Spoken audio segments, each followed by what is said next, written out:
Welcome to the Dean and Ada Gay Sports Complex here on the campus of Bakersfield College for Day 2 of the 2015 CCCAA Softball State Championships.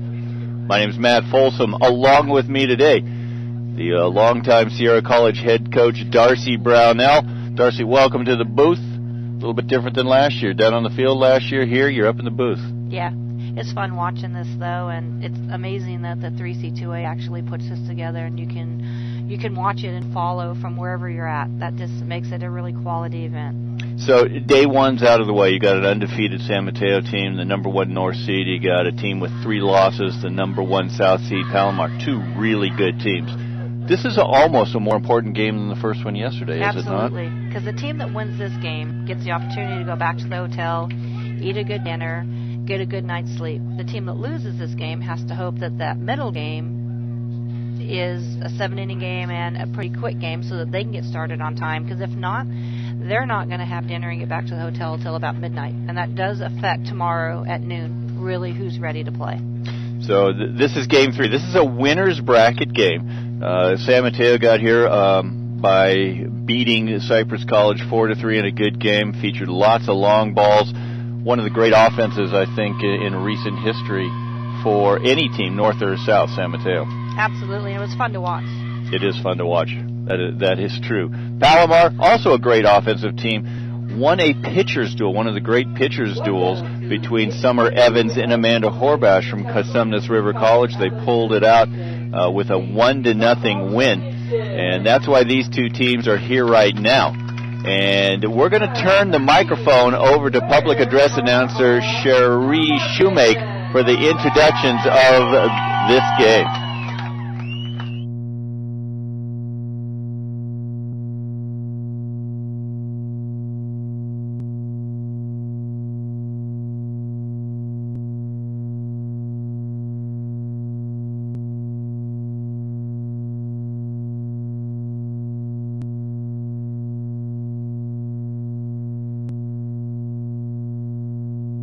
Let's meet our teams. First, the visiting team. Palomar College spent most of the season as the number 1 team in Southern California in the 3CFCA Coaches Poll and lived up to the hype, winning the Pacific Coast Athletic Conference Championship and was named the number 1 seed in Southern California.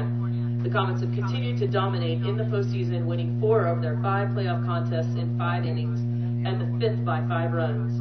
Palomar opened up with a sweep of Cuesta College before playing host to 3 other SoCal teams in the Super Regional. Palomar turned out to not be a very gracious host, as they defeated Cerritos El Camino in 5 innings and then El Camino again in the deciding contest on Monday, 6-1. And now your non-starters for Palomar College. Number 3, Amanda Miller. Number 6, Randy Burkle. Number 16, Keilani Leonui. Number 24, Angelia Stewart. And number 29, Tori Newell. And now your starting lineup, playing center field, number 11, KK Fonda. The shortstop, number 23, Callie Pugh. Playing second base, number 4, Brooke Huddleston. Playing third base, number 25, Aisha Hill. The designated player, number 22, Sarah Rodriguez. In left field, number 13, Stephanie Kosher. Playing first base, number 10, Christina Carvajal. Doing the catching, number 21, Leah Gordon. On the mound, number 2, Summer Evans. And your flex player in right field, number 12, Macy Lerno. Palomar is coached by head coach Lacey Kraft, assisted by Mark Eldridge, Courtney Allen, and Marissa Valdez. And those are your Palomar College Comets. And now let's meet the North number 1 seed College of San Mateo Bulldogs. Without a blemish on their record, the Bulldogs cruise to the Coast Conference North Division Championship and the number 2 overall seed in the North. College of San Mateo is home to one of the most potent offenses and one of the stingiest defenses in the state, as the Bulldogs have averaged 10.8 runs per game and given up just 1.3 runs. San Mateo started out the postseason with a sweep of American River College in the opening round. The Bulldogs followed that up with a 7-0 win over West Valley College in the opening game of the Super Regional they hosted before beating San Joaquin Delta in back-to-back days. And now, the non-starters for the Bulldogs. Number 5, Caitlin Chang. Number 14, Casey Edwards. Number 33, Kate Larson. And your starters, playing first base, number 24, Melina Rodriguez.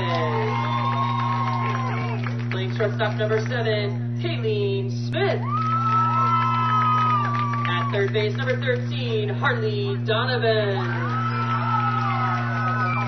The designated player, number 22, Lauren Veriatua. Doing the catching, number 15, Leilani Akai. At second base, number 25, Christy Peterson. In right field, number 9, Riley Wells. In left field, number 20, Janelle Rubio. In center field, number 42, Brittany Wilkerson. And the flex player, the pitcher, number 1, Lacey Crawford. Coaches for the Bulldogs, head coach Nicole Borg, assisted by Dale Bassman, Denise Fabris, Toby Garza, Matt Grimminger, Dave Lewis, and Michelle Tating. At this time, we ask you to please rise and remove your caps for the playing of our national anthem.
Yeah, let's play some softball. Cherie Shoemake, the PA voice of the CCCAA Softball State Championships. 2 number 1 seeds, the North seed, the South seed. Matt Folsom along with Sierra College head coach Darcy Brownell going to bring you every pitch, every inning of this winner's bracket game. The winner of this game gets to go home, have a lazy afternoon by the pool, go out to dinner, take it easy tonight, maybe get to bed by 7 o'clock, 8 o'clock, get rested and come. Is that what you guys did last year? No laying by the pool, but we did get a good dinner. We went to Olive Garden, sit down, back home, showered, did laundry, that kind of stuff, so that we could be ready for the next day. And all the all-important laundry, that's for sure. You can see out there for San Mateo, Lauren Berriatua, undefeated this year. She's 27-0. Yesterday against Cypress College, 7 innings pitched. She allowed 6 hits, gave up 3 runs. 2 of them earned. Walked 4, which is kind of uncharacteristic. Struck out 9 as they defeated Cypress College in a really good game. Yeah, she has great command of her pitches. That's the big thing with Lauren on the mound. She can go up and in, she can go down and away, and she hits her spots. So usually she has great command. Usually she's around the zone, and you really don't know what to expect. And then you have Nicole Borg calling pitches, who does an amazing job. Not an overpowering pitcher. She's a finesse pitcher, and she's going to work the inside corner. That was her bread and butter pitch last night. Correct. So leading off the game for Palomar, the center fielder, KK Fronda. Yesterday, 1 for 3 against Amanda Horbash and Cosumnes River College. First pitch of the day. Yeah, right field, the right side of the field is going to have some issues with the sun as this game goes on. Doesn't look like wind is an issue. It's blowing out right now. That might favor San Mateo. Swing and a miss. And Darcy, we noticed yesterday both games, the pitchers are able to mix it up. They didn't look the same from inning to inning. Correct, and I think that's a good compliment to the people calling pitches too. They didn't stay in any kind of a certain rhythm. They were going in, out, up, down. You saw a couple change-ups, not a lot, but really in both games pounding that inside corner and cutting the hands off. And it makes such a difference because batters are looking to make adjustments. You get up once and you're going to make adjustments, but if she doesn't look the same the next time you see her, it really becomes a difficult thing. You're trying to make an adjustment every single at-bat, every single pitch. 1-2 pitch, fouled off down the left field line. Lacey Kraft took a step to get away from that one. So Barry Atua ahead of Fronda. You know, one thing we didn't see much of yesterday was bunting, even the slappers or drag bunting. A lot of swinging away. Of course, Brad Pickler texted Sonny, said we gave up bunting in March. Then he bunted. Then they bunted. It's a tough, you know, I've said for the last couple of years, bunting is a lost art. It just seems like you don't get them down. It is, and it could be because you had some pitchers throwing up in the zone. It's harder to get a bunt down when you know the ball is has spin that's taking it up. Just misses outside. Takes the count to 2-2. Nice bunt by Palomar last night against Amanda Horbash on a high pitch. Got it down and moved the runner. Yes. 2-2 pitch. And one thing we saw yesterday out of Lauren Barriatua was her ability to come back after loading the bases in the top of the first. She walked the first 2 runners yesterday, gave up an infield single before she got it out. That was the key to that game yesterday, is getting out of that first inning. Getting the nerves out of the way. Well, it was one of those innings where you saw a momentum shift, a 180-degree momentum shift from Cypress having all the momentum, no outs, 3 runners on, to the next 3 batters go down and San Mateo goes into the dugout feeling good about themselves. Absolutely. 3-2 pitch. Good at bat for the leadoff hitter, Fronda. She's really protecting the outside corner. Those balls would probably be called balls, but she's definitely protecting. Sign of a good hitting team. Yes. On the plate again.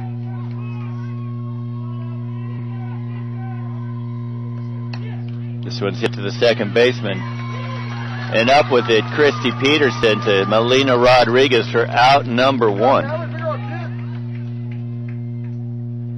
The all-important out number 1 for Lauren Barriatua and San Mateo. It took a while yesterday in that first inning.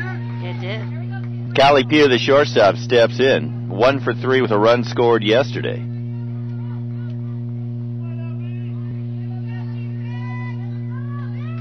Barriatua gets the sign from Leilani Akai. That was a nice spot. Nice spot. But just a little bit outside. Beautiful day here in Bakersfield. Said that almost every day for 6 years. That one catches the outside corner, 1-1. Although it's in the 70s today and not 100 or 90 plus. Yeah, we've had those days. Had those last year. You know, right now with 1 out, the third baseman is playing almost behind third base.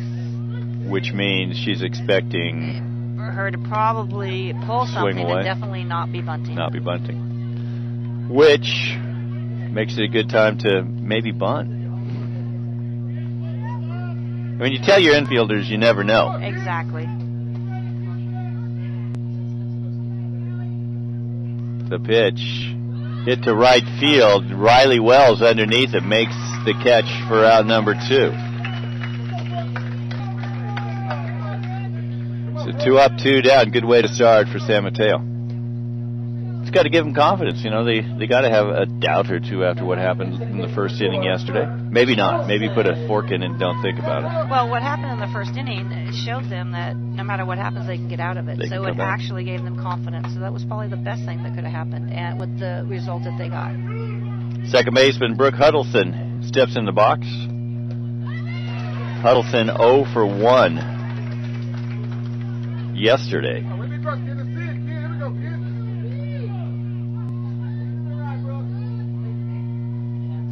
And Barriatua looking good so far. Just underway, no score, top of the first. Hard to see that scoreboard. Yes. 1-1. Yesterday there's some clouds, and when the clouds came by, easier to see. Today, not as many clouds. Thought there might be rain yesterday, but it spared us. It looked like it was around us, just not here.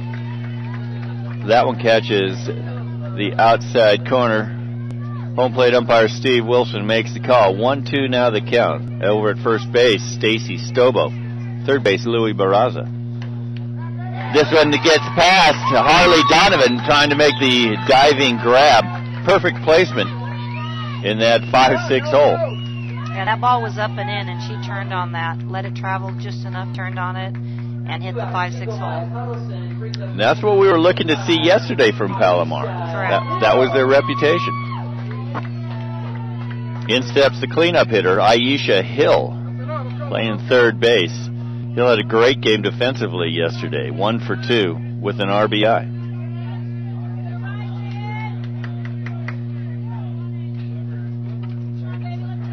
So 1 on, 2 down, just underway in the top of the first. Same location as that last pitch.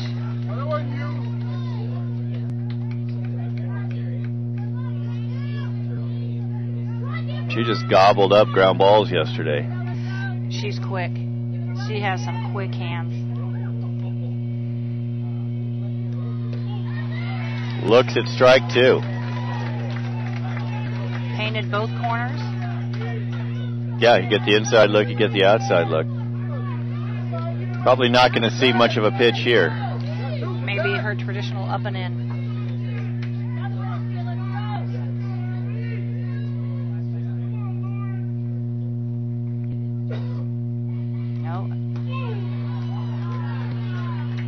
Lani Akai tries to frame it. Had to move it about 6 inches. Yeah.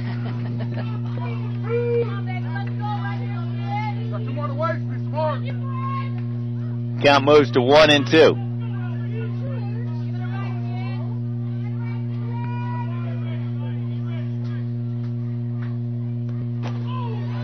Same place. Akai asking Wilson where that was. We could see it all the way up here. That was outside. It wasn't even near the river. Wasn't even near it. Count even, 2-2 to Aisha Hill. Up and in. We're going to see a few of those today. Yes, you will. You know, the river is almost drying up anymore. Umpires don't really call the river, Really? so it's making the strike zone. Explain the river. The river is that outside edge of the plate, painting those corners. We call it the river. It's all black. All the black. That one in the dirt. Akai up with it. The runner will be going on the pitch. Full count. Full count, 2 down. Top of the first, no score. Undefeated Lauren Barriatua in the circle.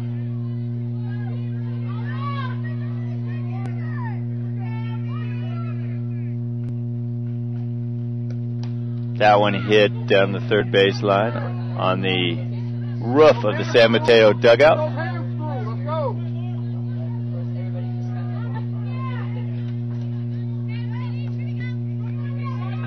Cameron Oates decides he's going to get it. No, changes his mind. She's done a great job of painting the corners. 3-2 pitch to Hill. Lacey Kraft definitely had to get out of the way of that one. She turned on that. You had a few of those last weekend where you had to dance a little bit. More than a few, yes. Your own players doing it to you. Your zone, kid, let's go. Always. Always. Isn't it weird how that works? Once again, the runner's going on the pitch. This one hit to the shortstop. Has to have the long throw. In time! Kayleen Smith to Melina Rodriguez. And Palomar goes down. They do get a hit. They strand Brooke Huddleston, so no runs, one hit, one Comet left. And we're scoreless heading to the home half of inning number 1. Long throw. Long throw. She shifted her weight very well, but I really thought maybe the runner had a chance to beat that out, but that was a great play. And that's where that runner going on a 3-2 count made all the difference, because in normal situations, she's going to toss it to her second baseman for the out. Absolutely. Absolutely. That was a nice play. So we're heading to the bottom of the first, no score. They're going to send up Melina Rodriguez, Kayleen Smith, Harley Donovan, the Bulldogs are. They're going to face Summer Evans. Let's talk about what she did yesterday. She was 7 innings pitched, gave up only 2 hits. Walked 2, struck out 4 in that 1-0 win over Cosumnes River College. Kristen Stein, Hannah Miller both getting singles. But she scattered those hits, and it was never really in any danger. No, I was trying to remember if there was a runner at third base for Cosumnes River College yesterday. No, there was not. I know they got a runner to second in the 7th inning, but she did a great job pitching. Again, moving it around. Moving it around. The corners. That was a classic pitcher's duel yesterday. It was. It was. And what you had were 2 pitchers who were in command of their pitches and were able to put it where they wanted. You know, they moved it around a lot. They looked different every single time. Right. Up in the zone, painted the inside corner, cutting the hands off. Palomar got extended a little bit more already in the first inning of this game than they did yesterday.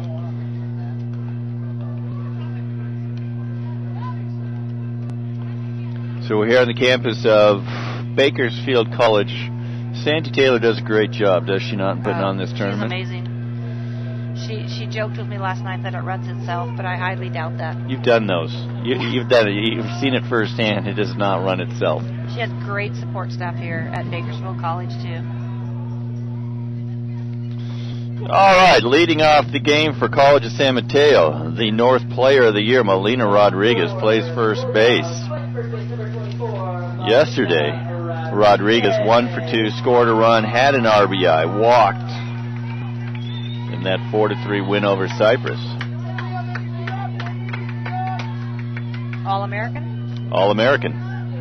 I think everything. I think Yes. she got every award you could possibly win today.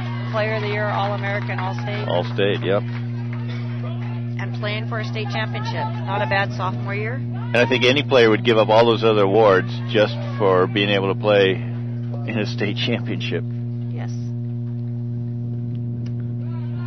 You see Evans look different on her first 2 pitches. Goes up high with this one after throwing a strike on the first pitch. Evans on the year 26-3. 173 innings pitched. That pitch right there is a tough pitch to hit if you're crowding the plate, because that ball actually broke inside even more. And you're going to see San Mateo crowd the plate pretty much consistently. She just moved off the plate a little bit now, and they go outside. I'll go outside, yep. It's a game of cat and mouse between the hitter and the person calling pitches. And you've got a team that led the state in almost every offensive category in the blue and white Bulldogs. That one misses. Yeah, they have some pop. They can run. Very well-balanced ball club. Very confident in their ability to put bat on ball. Great pitch. protecting the plate there. That ball was coming inside. He had called one earlier that was a strike, and she is on the plate. Full count pitch from Summer Evans to Melina Rodriguez.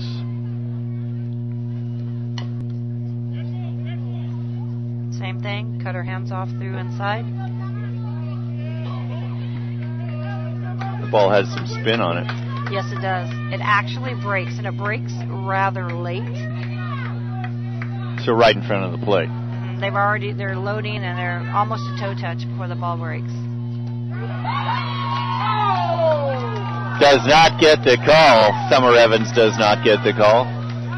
As Melina Rodriguez takes her free pass down to first base. She thought she had that one. She did. Good eye from Melina Rodriguez.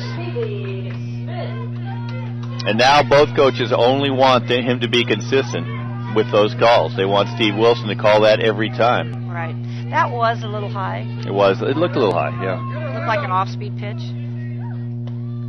Kayleen Smith, the shortstop, steps into the box.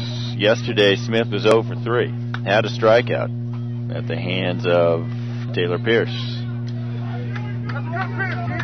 Nobody down, just underway. Bottom of the first, no score. That pitch was in the same location, still didn't get the call because it is up. And that one was going into the same place as well. Smith tries to bunt, bunts it foul.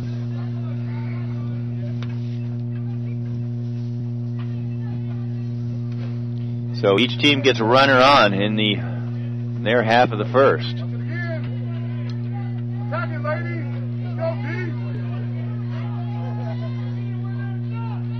Hit them where they're not. Good strategy. Foul ball again. It's tough to bunt that when it's up and in on your hands. It's almost impossible. I mean, you really have to adjust your whole body, not just your hands. And he hasn't called that pitch.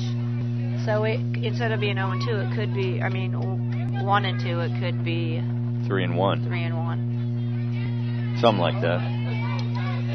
Hard to see the scoreboard. It is. I've given up. The pitch from Evans, inside again. Almost looked like it was going to hit her. Yeah, and if they're going to swing at that, if they can let it travel a little deeper into the zone, then they're going to hit the ball back up the middle, or at least maybe a gap, left center gap. And that's an adjustment thing right there, isn't it? Absolutely. And they're an aggressive team, so they have to create some discipline after their first at bat, make an adjustment, and say, all right, we need to wait just a little bit longer. That one misses outside. 2-2 the count. 2-2. Thank you. Just look down at Steve Wilson. Don't listen to me. He'll give you the sign, give you the balls and strikes. 2-2 pitch. Runner going. Hit and run. Oh, called her legal pitch.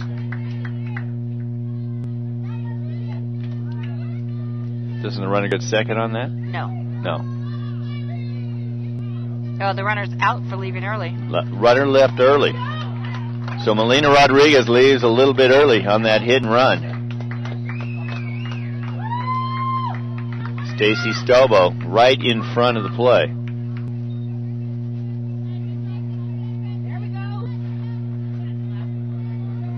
So what do you call that in the score sheet? RLE? That's what I'm going to put in there. Runner left early. That one hit to the shortstop, Callie Pugh, over to make the grab for out number 2. That's unfortunate because I think that she would have had the base stolen. It was a hit and run, so it was a foul ball, but you could tell Coach Borg is trying to get something going, something started. Harley Donovan hit a monster blast straightaway center yesterday. She was fun to watch on defense and at the plate yesterday. Yep. Her 20th, state-leading 20th home run. Donovan 1 for 2. 2 runs scored, that RBI. The ball was a little high. Let that travel a little further or let it go. Probably wouldn't have been called a strike. Get this first inning out of the way and let them settle down a little bit.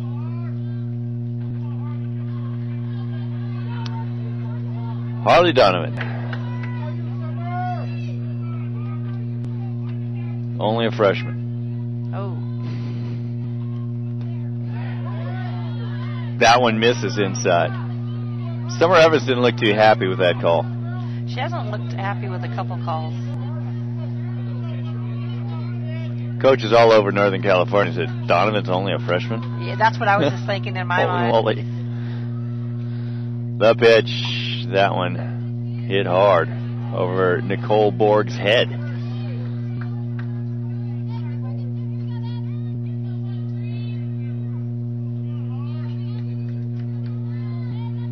So a threat, the threat of Melina Rodriguez, the leadoff hitter who walked, taken away as she left early. Base running error. Not something you see very often. No. From a Nicole Borg team. That one outside. Yeah, when she's missing outside, she's missing a lot. A lot. So those aren't questionable. It's some of the ones that are inside that I think she might feel differently about. Now, those are the ones they're swinging at. They are, every time. And they're fouling them every time. Yes. So there's, two things you can do. I mean, if they're throwing inside, you're going to swing at them, get off the plate, because her outside pitches are missing. Right. So you don't have that threat of an outside pitch going down the river. You could cover the plate. It's just when you're almost on the chalk line, when you're on the plate and they're throwing inside and you're swinging, then it's tough to really get pop on it. That one zipped out of the glove of Leah Gordon. It's good at bat. Full count. Looks like a full count to me. 2 down. The pitch. Protection mode right there. Yes. Although she liked that, she looked at that high pitch and she said, tasty. That was when it was out in front. Out in front. Yeah. Yeah. She had already made up her mind to swing. No score, bottom of the first. And that one hit hard over the leaping Callie Pugh all the way to the warning track. And in with a double, Harley Donovan.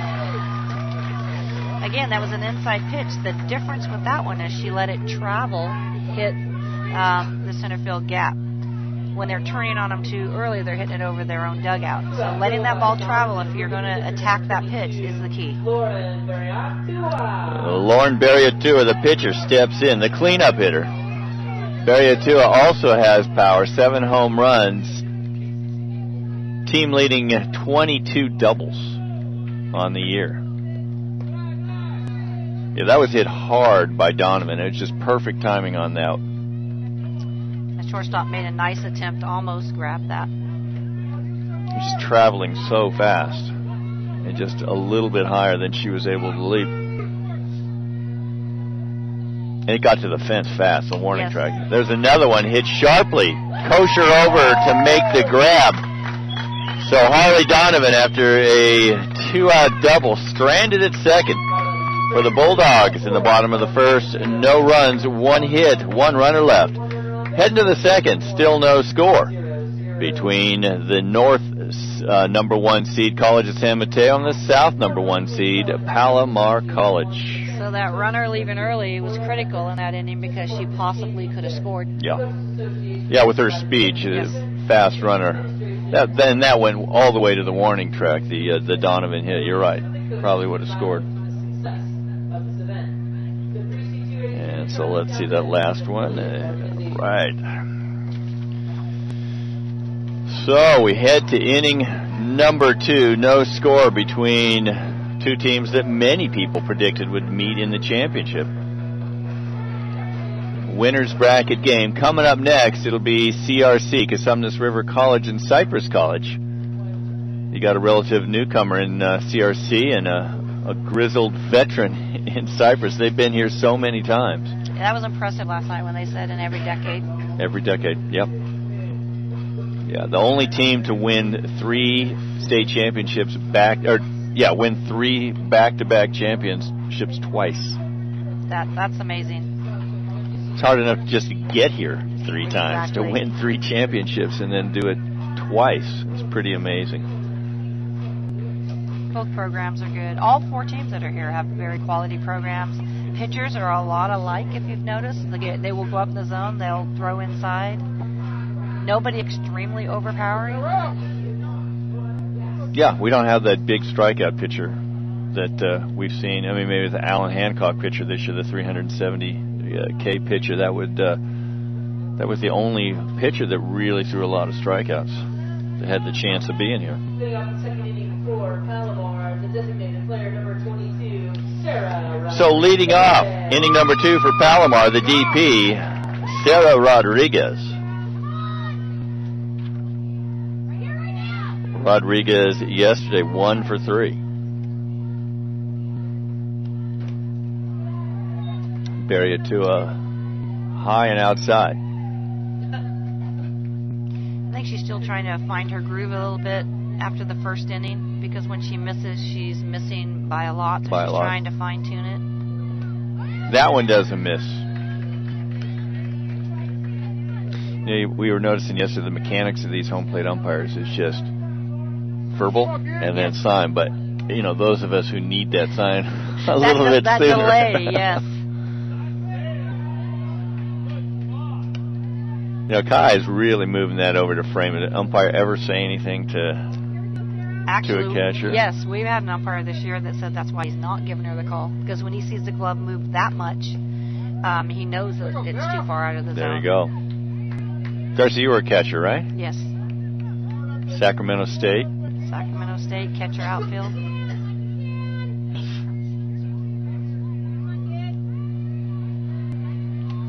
3-1 count. Thank you. Again, inside corner. Inside corner. It caught just a little of the corner. Now, we talked about that missing with the player in the last inning. Yes. That broke late, and it did catch the front part of the plate. That one hit high. Not going to get out of the infield. Christy Peterson over to make the grab for round number 1. Had a little bit of a problem with the sun.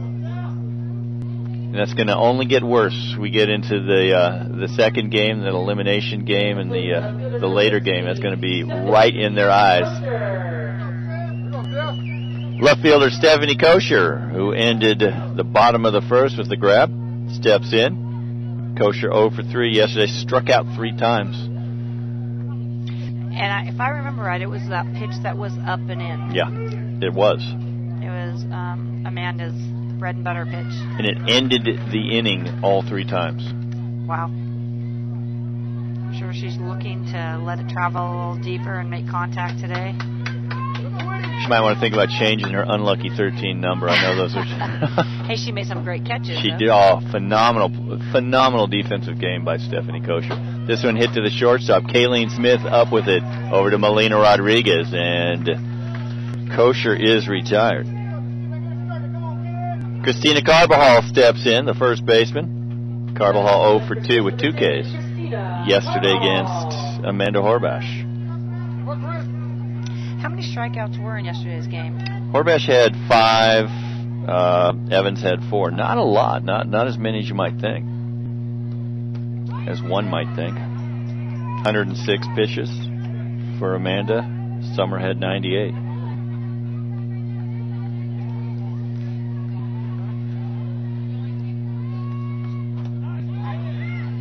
Again, that one misses. Yes, that is outside. Framed nicely, but still outside. That one a little bit closer than what we've been seeing. Yes.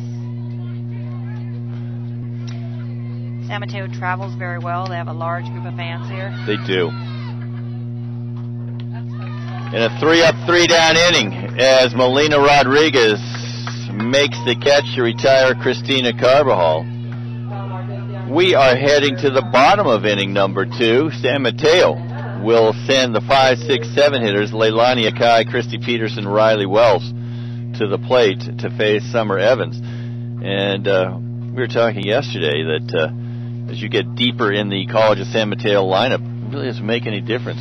8 home runs here, 6 home runs there. Akai, the number 5 hitter, had 16 coming into the year. They have a very powerful offense. And we saw that yesterday with the home runs. Christy Peterson hit a home run yesterday in the 6th slot.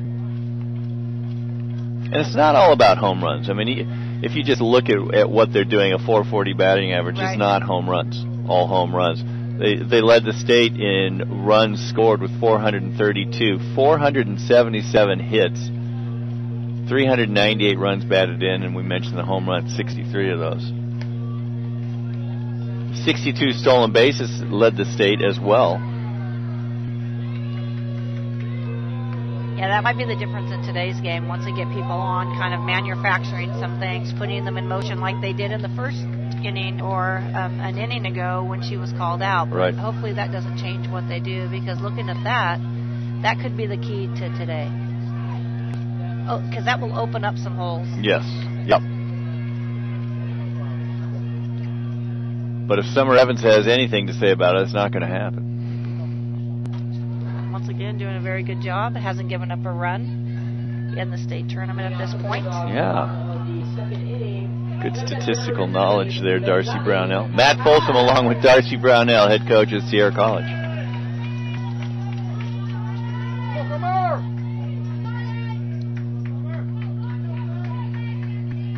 Leilani Akai, the catcher. I hope I didn't jinx her with this catcher coming up. You did no. not. Callie Pugh settles underneath the Leilani Akai pop-up. Yes. Well, when you throw up in the zone like that, if you don't get on top of it, you're going to find that 90% of the outs are going to be in the air, and your first baseman is only going to have 5 put-outs. Leilani Akai swinging at the first pitch she sees from Summer Evans. Might want I was always taught, give it a pitch, just to see what it looks like. Oh, I don't know. Damned if you do and damned if you don't on there? Yeah, there's sometimes they give it a pitch and they swing out of their zone, and now it's 0-2, and the best pitch they watched. Yep. So I guess it all depends on the athlete. I guess it does, yeah. Christy Peterson steps in. Second baseman had a home run yesterday. 2-run shot. Once again on the plate. Open stance. That one hit back to Evans. Over to Carbajal for the out. She definitely fields her position very well. She does. Night she fielded some balls that were shots that would have been base hits. And this looks like defensively and pitching-wise the Palomar that we saw yesterday. Yes. Very steady, very fundamentally sound. They know what they do. Their outfielders are outstanding. Riley Wells, speaking of outfielders, the right fielder, steps in for San Mateo. Wells 0 for 3 yesterday.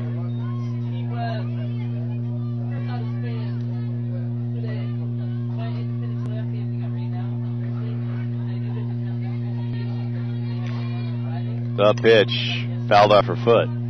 Right field is very shallow. Center field, left field a little deeper. Shortstop's playing on the grass. Did they make a shift well, before sometimes this? If you watch that, then you'll know if it's coming in or out. That one up. And we've got a 2-1 count now on Riley Wells. The pitch misses inside. Yeah, we talked about that. You hear it called both ways. Again, yes. To me, that looked a little bit inside. It was inside. Some of her pitches break a little late, and so they catch a corner. That one did not. Working that inside corner, inside part of the plate. Trying to take the power away from San Mateo.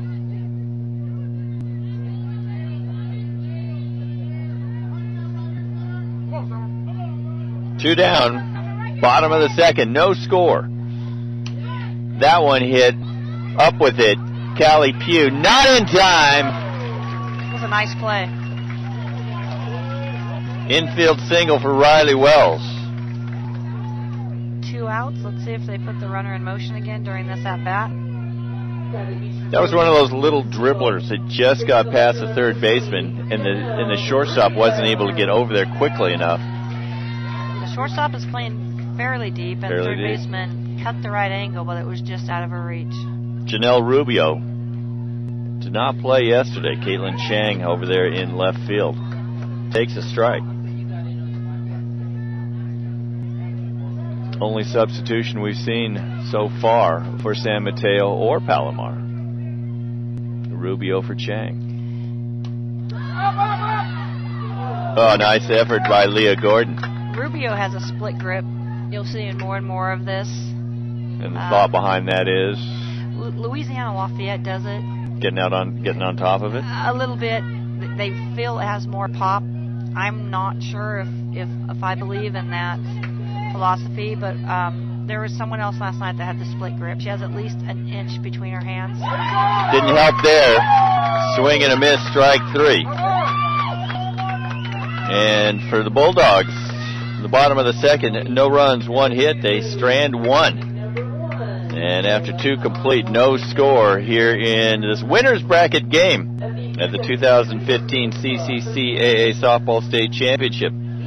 So I want to talk about the grip. So you got a split grip. I don't remember seeing that. Yeah, there's some 4-year schools that do it, mainly Louisiana Lafayette. And the coach there is? Well, actually, right now he's on a medical leave, so there's an interim coach there. But he feels it gets more pop, that they can actually follow through. It's just a very odd. If you even try it, I feel like there's not as much power. Mm-hmm. Seems like it. Again, that's a D1 athlete that can. But her grip, there was at least an inch between her hands. And there was somebody last night for Palomar, I believe, that had the split grip also. Split grip. So that is your assistant coach, Brett McGorian. We'll see if he brings that strategy back to no. Rockland. No. No? No.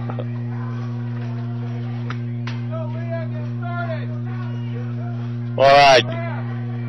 Starting off the third for Palomar will be the catcher, Leah Gordon. No score, as I just mentioned here, as we head to inning number 3. A lot like last night's game between Palomar and the Cosumnes River College Hawks.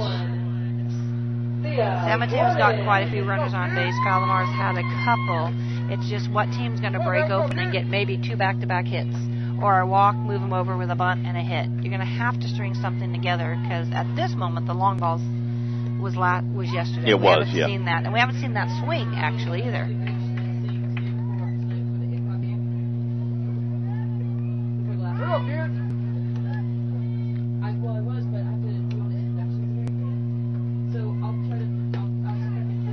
Leah Gordon yesterday, 1 for 2.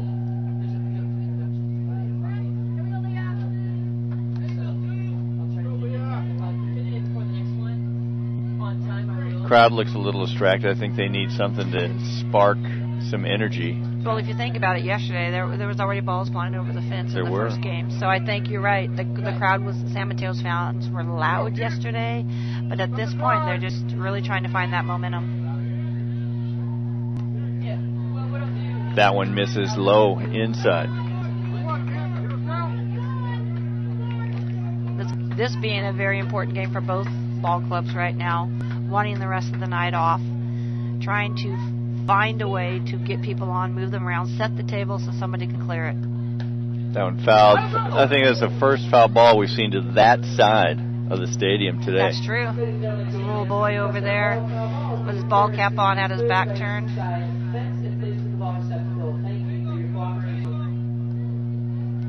So we've got a 3-2 count now to Leah Gordon, leading off inning number 3 for the Comets. And she's on. It's these little things like walks that might add up, that they can move her over, try and manufacture a run right here. Any way you can set the table, whether it's with hits, with walks, that's what you need to do. Coach Board calling timeout. 3rd inning, this is an important time right here. And she's talking more about strategy with the runner on first than she is, hey, you need to settle down, bury it to her, or whatever. She's got a pinch runner. Yes, it didn't look like she was talking directly to Lauren. It looked like she was talking to her defense, what to expect. If she was talking to Lauren, the defense might have just hung back and she could have given Lauren some mechanical pointers. So we're We've got a pinch runner in the form of Randy Burkle now at first base. As the pitcher, Summer Evans, steps in.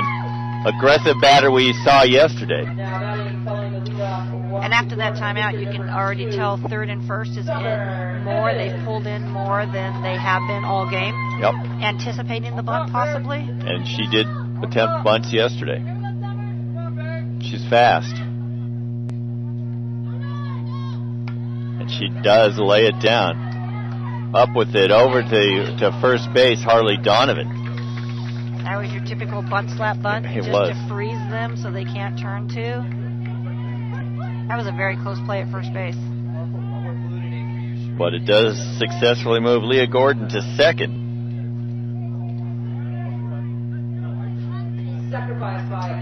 So you've got 5-4 if you're scoring at home for out number one. Brings up the leadoff hitter, KK Fronda, the center fielder. Grounded to second in the first to lead off the game.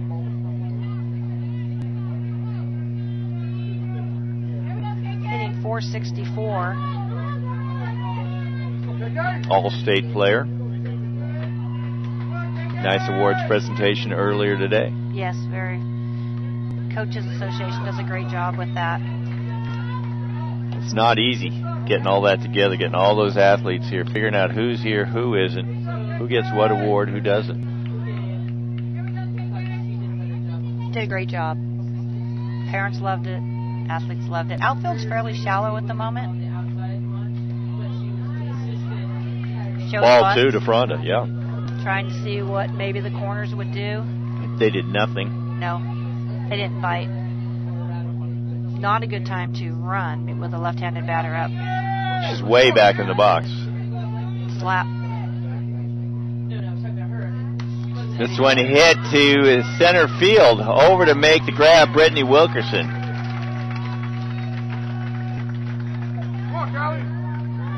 So two down now. Callie Pugh, the shortstop, flew out to right field for out number two in inning number one. Well, they've set the table for their leading hitter. Callie Pugh, 556 on the year. Oh, they're walking her? Good idea. Bring up Brooke Huddleston. Still 457. Led the team in doubles. Wow. Kai looked like a basketball player there, going up to get that one. You know, it kills me. You can work on that all the time, and it's not until they get into the situation and have to throw those pitches. Lost a game that way one time. Really? Yeah. All the way to the fence, run scored. Yeah, well, scored from second. Yeah. And Callie Pugh takes her free pass to first base. Runners now at first and second with two down. And Brooke Huddleston, the second baseman, steps in, singled in the first. Number 3 batter, good place to be. This is what you want. Set the table, have two runners on with the Hardy order up.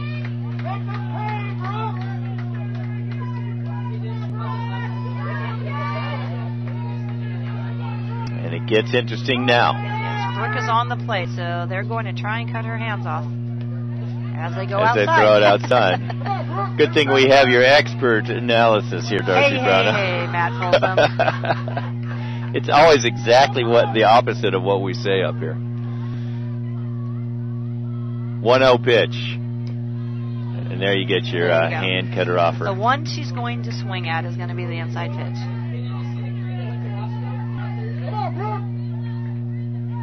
Remember, we got a pitch runner at second, so obviously we have some speed.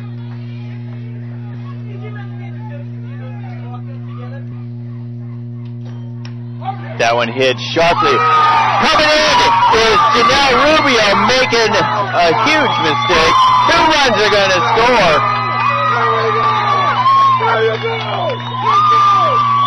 And a 2-run double from Brooke Huddleston, driving in Callie Pugh and Leah Gordon.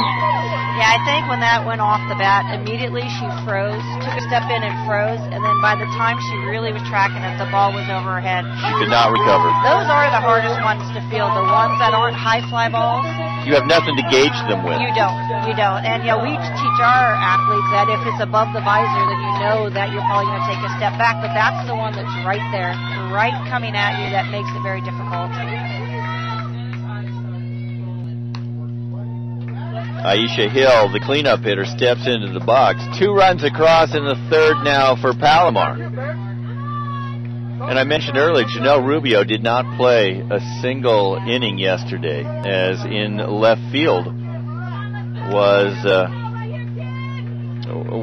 Caitlin Chang. She played left field the entire way yesterday. And this one he hit to right. Great diving catch by Riley Wells to end it. That was a nice play. Palomar definitely is swinging the bat a little different now. Once they got someone on, once they got that momentum, a little more confidence. So 2 runs in the top of the third for Palomar on 1 hit. They strand a runner, but they have now taken a 2-0 lead over College of San Mateo, heading to the home half of the third. That was a very smart play by the right fielder, because you miss, if that ball gets to the fence, it's no different than you diving and missing it. And that was a really quality play.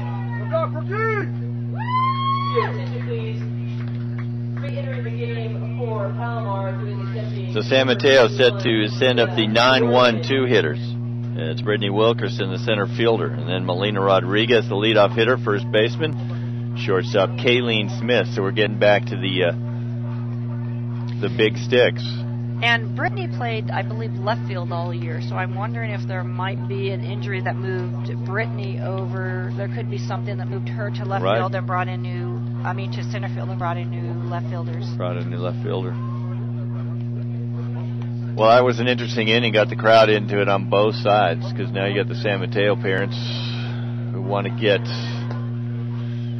get their team back in this, and we saw yesterday they can do that. They can, and you know what's interesting about the game is that when you have an inning like that, more often than not, then your team comes up and starts putting the ball in play. Exactly. Too. Yeah, it's just contagious. Takes one person to get the ball rolling, and then we have some more offense than what we've seen so far.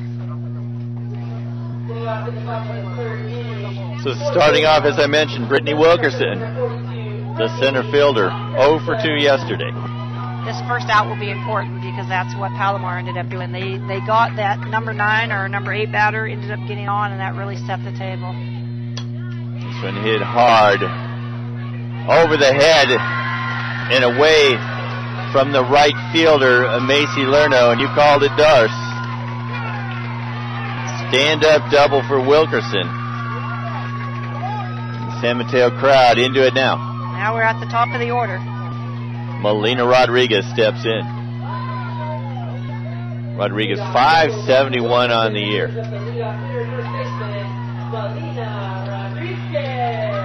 That's what you want out of your leadoff hitter. Absolutely.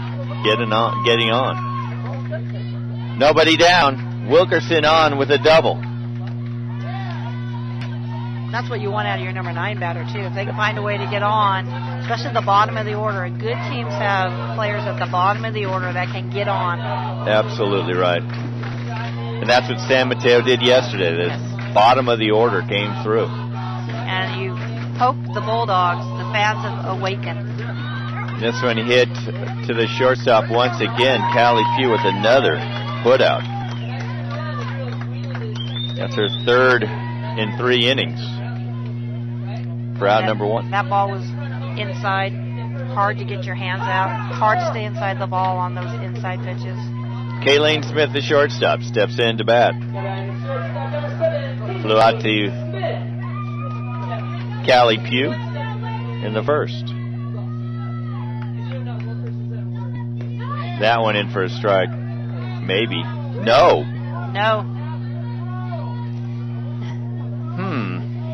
I think the Palomar parents agree with you right now, Matt. I didn't think there was any question on that one. I can't see the inside corner, so it's very hard. That one rifled past Aisha Hill. Held at third. is Brittany Wilkerson. Runners now on the corners. She did a very nice job of staying inside that ball, getting her hands inside, letting it travel, and turning on that. And that one was hit sharply. Aisha Hill had no chance for it unless it just happened to do one of those happy birthday bounces. Oh, here we go. Coach Ford is famous for squeezing. I saw her do it in one game 3 times in a row. So you do this with the top home run hitter in the state, just to mix things up. They don't expect it. You never know. I mean, I don't know her personnel. I don't know the runner at third base. I don't know the softball intelligence of the runners out there right now. But even if you do it and you're out at home, you'll have first and third still. Now, would I do it? No. Have I seen Nicole do it? Yes. That's why she's a great coach. She's very aggressive. And almost. The corner's definitely pulled in. Yeah, absolutely. Now you have runners at second and third as Smith goes down with the stolen base to second. Outfield is deep. Center field is deep. So if they sit up the middle, could definitely score 2 runs and tie this ball game. Stephanie Kosher almost at the warning track. Yeah. Right field is a little more shallow, but left and center are put from the warning track. Harley Donovan hit a double in the first. 20 home runs on the year. That one way outside. Yeah, and at this point, they might not be giving her anything to hit. First base is open. It's a 3-0 on the scoreboard. 3-0. Yes. Yeah, I wouldn't be surprised to see this one outside. They're going to call timeout. Leah Gordon out to talk to Summer Evans. They just really want to be sure on this. They don't want anything to get past Gordon. Right. Third inning's when all the action started happening. Isn't it amazing? Yeah.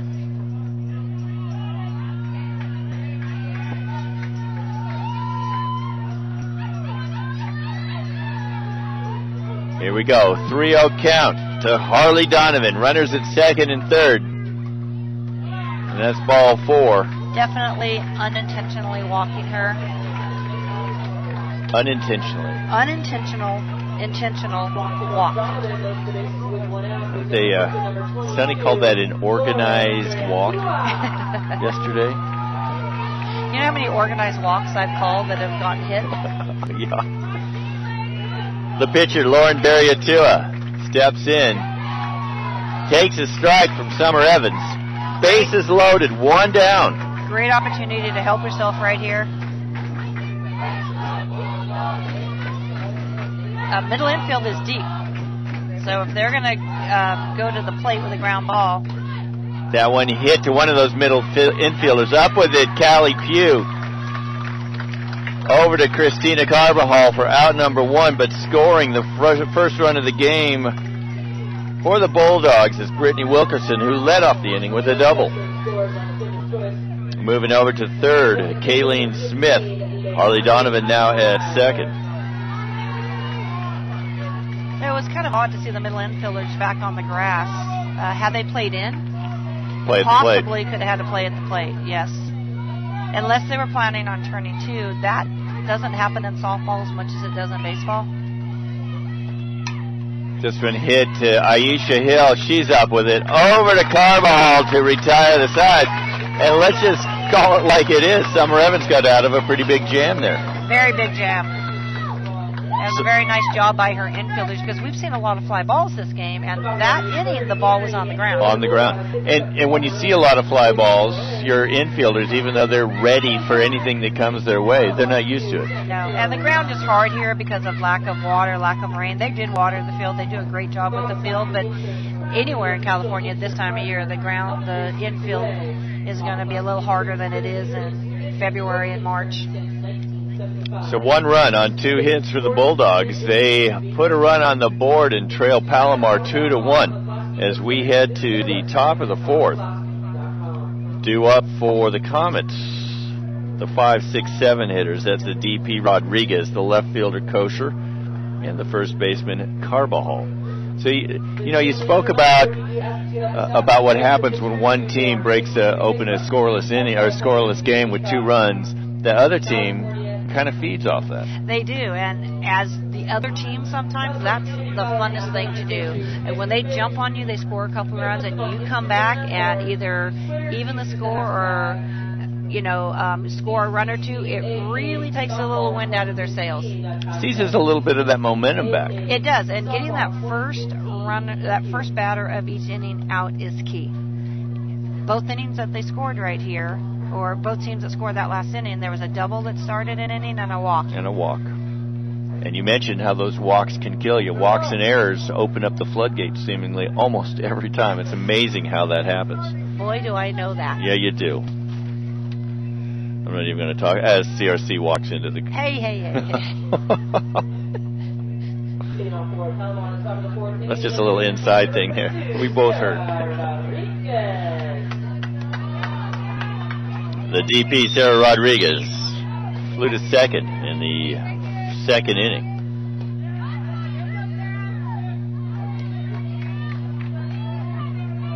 And that's in for a strike.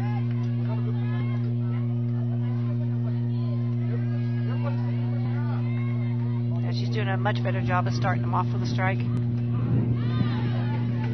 That one in the river. I saw it get on the boat and start its oars. I don't think Palomar agrees. She's got an 0-2 count. So we're going to see something inside and tight, or inside and high. No, we're going to see something outside.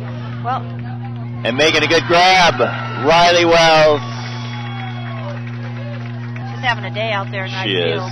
And that's why Nicole Borg is such a good coach, because just when you can predict where the ball might go, she changes her pitch calling sequence. And what's impressive is this pitcher can handle it. Some pitchers like to stay in a sequence and they don't like going outside of it, but because they've done it all year like this, and that's what Nicole does, she does a very good job. And you see Stephanie Kosher step in, the left fielder. Kosher grounded out to short in the second.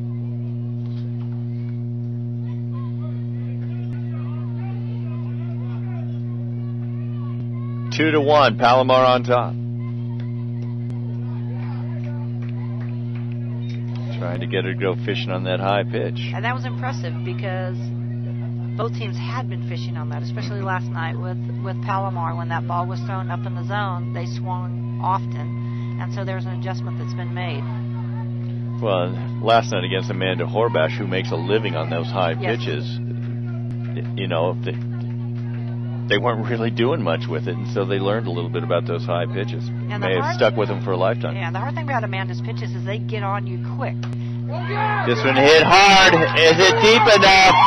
It is! Home run for Stephanie Kosher.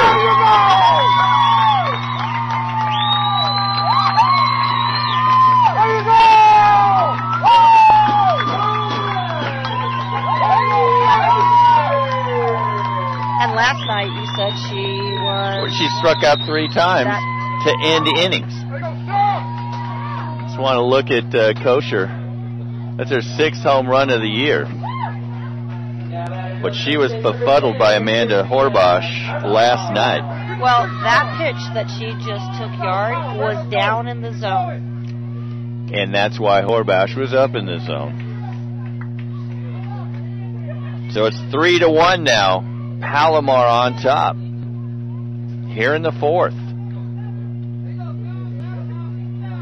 Christina Carbajal steps in.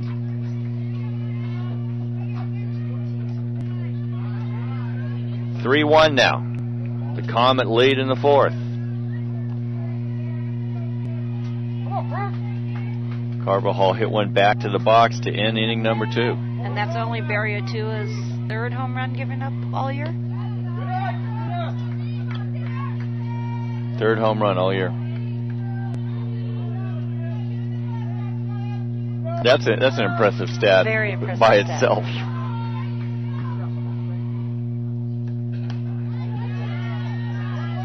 In the river there. When you look at Barriatua, 149 innings pitched, only 80 hits, 28 runs, 18 earned runs.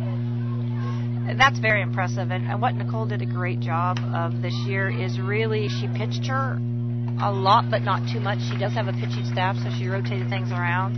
So she's fairly fresh, but when she pitched, she dominated. Yep. 27-0. Carbajal goes down on a 6-3 groundout. Leah Gordon, the catcher, steps in, walked and scored a run last inning, the third. We're seeing more balls on the ground the last inning and a half than we have before. This one hit sharply, and another Ms. Wells makes another great diving catch. Riley Wells with 4 great catches here in this game. If that one got by her, that would have been a triple. It would have been. Yeah, that was going to go a long way. It was going to go to the corner. So for Palomar in the fourth, 1 run on 1 hit, the Stephanie Kosher left field home run. And we head to the home half of the fourth. San Mateo coming up trailing 3-1. So we're seeing home runs from the 6-hole hitters, the 7 hitters. It's very interesting to see that. That's when you know you got a good ball club. That's right. Is when people don't just worry about the 3, 4, 5. They have to worry about 7, 8, 9, 6, 1. It doesn't matter. So due up in the bottom of the fourth for College of San Mateo.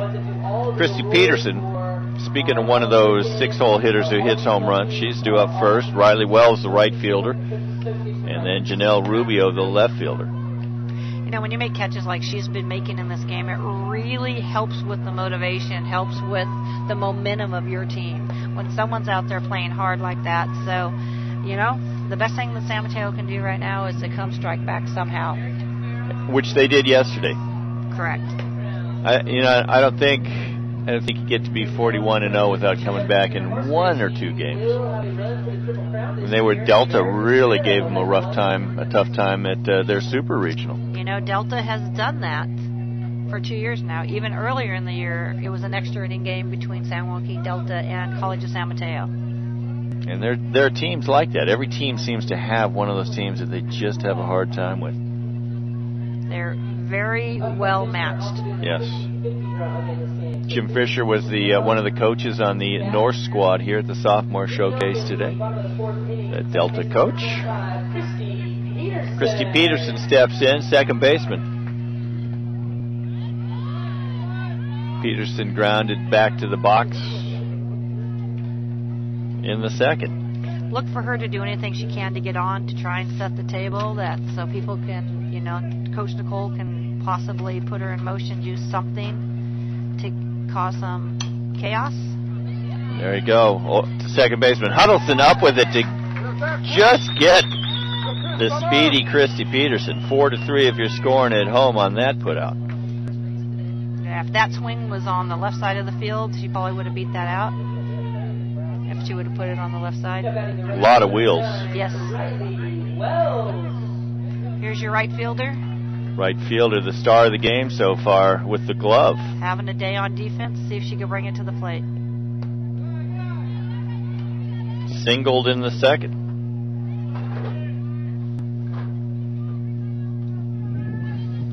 Looks like there's a breeze picking up a little bit out there, Matt. There's a breeze, yeah. Going left to right. Yeah. That one hit down the left field line. Our flags are flying. Flags are flying. Great tradition here at Bakersfield. Starts with all 4 teams, their flag, and as teams get eliminated, they come down. 1 flag remaining on Sunday. 1 flag will be coming down today. 1 flag will be coming down today. Which flag that will be. Elimination game coming up next between Cypress and Cosumnes River College. Actually, yeah. 2 flags will be coming down today. There will be 2 flags coming down today. You're absolutely right. She tried to bunt to see if she could get on, start something. Not a bad idea after getting a base hit last at bat. You're down 2 runs halfway through the game. You want to create right, but something. Location of that bunt, a little bit too hard. Janelle Rubio, the left fielder, struck out to end the second.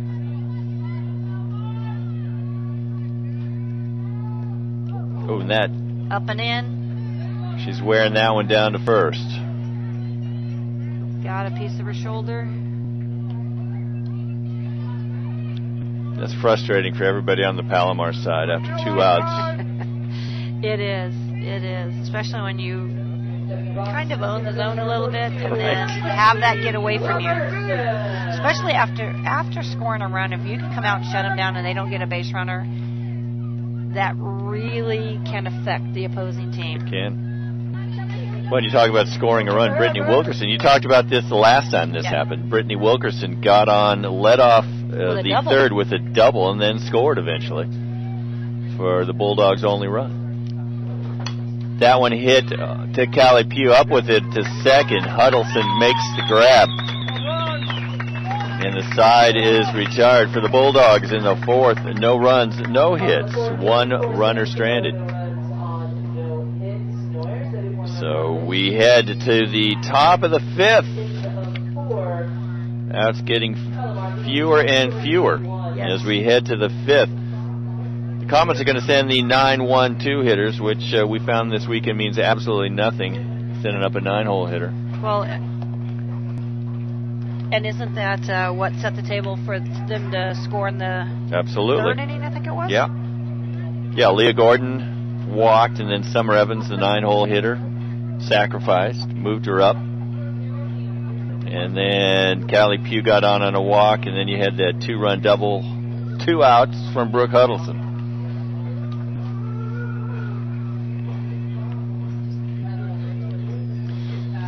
So 3-1, top of the fifth, Palomar looking to call it an early Saturday and head home to play on Championship Sunday. When it's always an advantage to win this game and have to lose twice on Championship Sunday. Right, and not win that would be an interesting stat. I should ask Andrew, how many teams have lost this game and come back to win a state championship? And I'm sure they've done it. They have. There have to have been some. You know, the pressure will be on, but sometimes teams play better under that type of pressure. But it's the rest. That's the key right now. It's the short days and being able to relax. I know last year when we went back to the hotel, the coaches came back. A couple of coaches stayed at the hotel, and our players watched you and listened to you via the webcast. So they were able to still see what was happening, but laying on their bed after taking a shower is just really different. That one hit high. Communication issue, fair ball. Talk about communication. Kayleen Smith called off Harley Donovan at the last minute, but maybe wasn't in the best position to make that grab as the wind. Yes, and you could tell when she wasn't squared up to the ball that it was going to be trouble, because when she called it off, she actually looked at Donovan. Had Donovan been waving her arms, I don't think the shortstop would have tried to call her off. That was really Donovan's ball, was it not? It's tough for a third baseman who's playing in to go back on a ball like that. And you got to trust your middle infield when they call you off that they've got it. Yep. It was just that last second when I saw her eyes drift to the third baseman. And then she had to go back up and try to find the ball. Yes. And that may have been what the problem was, is that, where is it? And she had to make the adjustment too late. A key situation right here. No outs, got a runner on like they did in the third inning. And the leadoff hitter, KK Fronda. Infield's in. Lays it down. Not going to be able to get the lead runner. And she's safe at first. The speedy KK Fronda beats it out. Bang, bang play at first base. And that was a perfect bunt. That was a perfect bunt. Put it the furthest place she could from first base, had to make the longest throw, and it was out of the catcher's reach, and that third baseman really had to travel a ways to get that ball. And being left-handed, fairly quick. You gotta love it when you do that. Yeah. And it's so tough to throw out those slap-type hitters from that side of the box. That went in for a strike. Had to wait a second. That's Callie Pugh, the shortstop. She came up big. She walked last at-bat. Scored a run. Yeah, scored a run. That one way outside. Gets away from Mackay. Runner's going to move up. Pass ball by Leilani Akai. This would be a good time for Akai to call timeout, get her infield together, settle them down, talk about where they're going to go.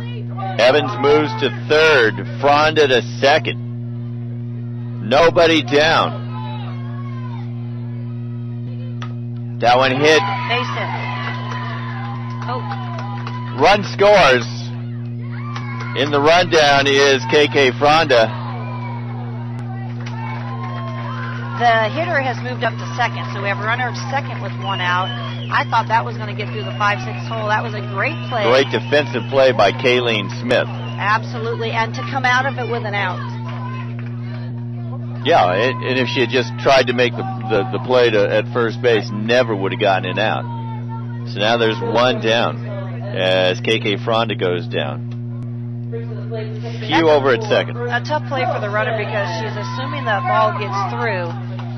Does it get through, she might be able to score because you never want to run into an out like that when you didn't have to go. She's also thinking that she's going to throw the ball at least, and she still had it.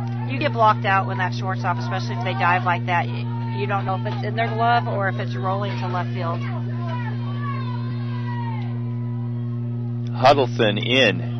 Fouls it off over the San Mateo dugout. Huddleston 2 for 2, single and a double, 2-run double in the third. The score now 4-1. Palomar on top of San Mateo. That one in the dirt.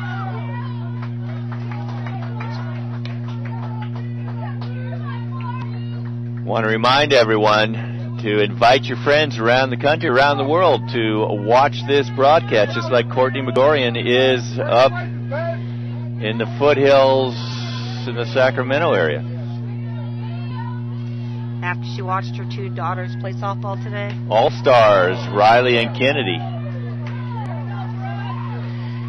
You know, they're turning on the pitch a little bit better now. They're letting it travel, and they're getting a little more zip behind the ball. They're still foul balls, so if they make just a slight adjustment, you just feel they could break the game open. You just feel like their confidence level has risen dramatically. Absolutely. That one outside. Kai makes a good grab on that one. The last time she did that, it got away from her. And she was crossed up. I don't think she expected it to be outside. No. So that's tough when you're starting to move inside and you have to spin your body outside, and it did just go off her glove. So 3-2 count to Huddleston. This one hit up the middle off the glove. Slightly bobbled by the second baseman. In time.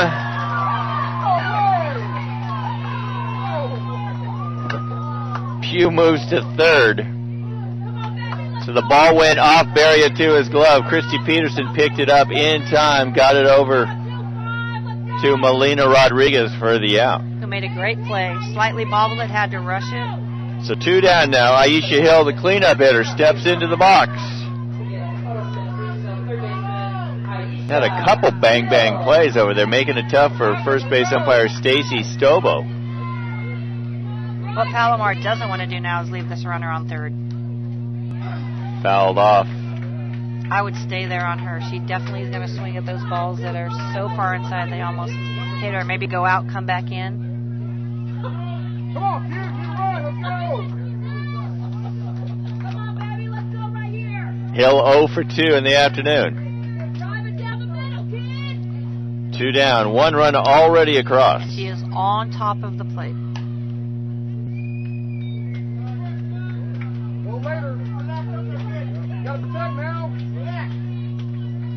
So you're thinking she should be back a little bit? She likes the inside pitch. She likes it.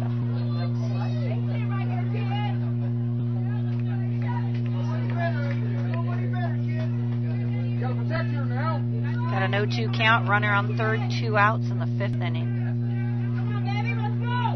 4-1 score. The pitch. What do you know? Turned on it. Turned on it.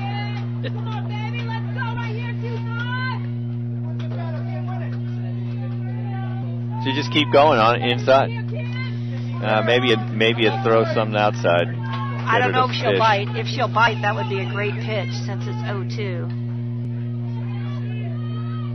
Although, since she's on the plate, that might put the barrel of the bat on the ball.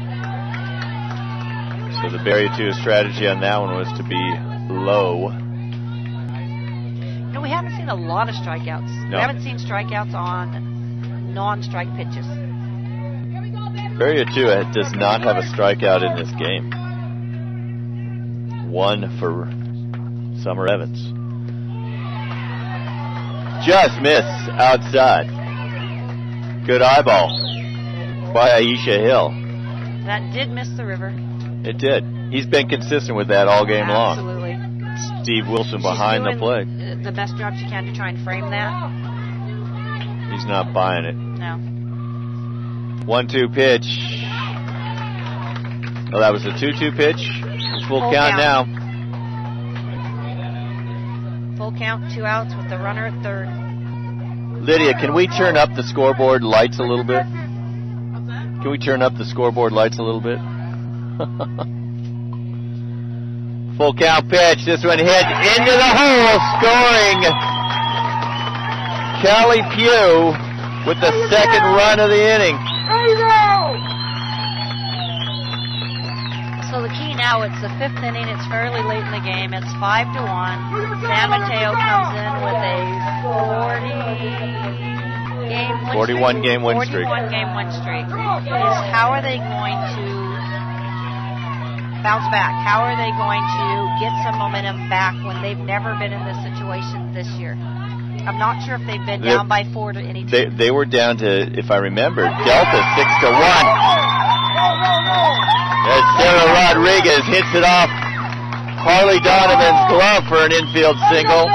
Again, a great time to call timeout. Well, the first baseman's doing it. Very good job by the first baseman. Here comes Nicole. Pitching change. So I'm going to guess she's going to throw in Lacey Crawford.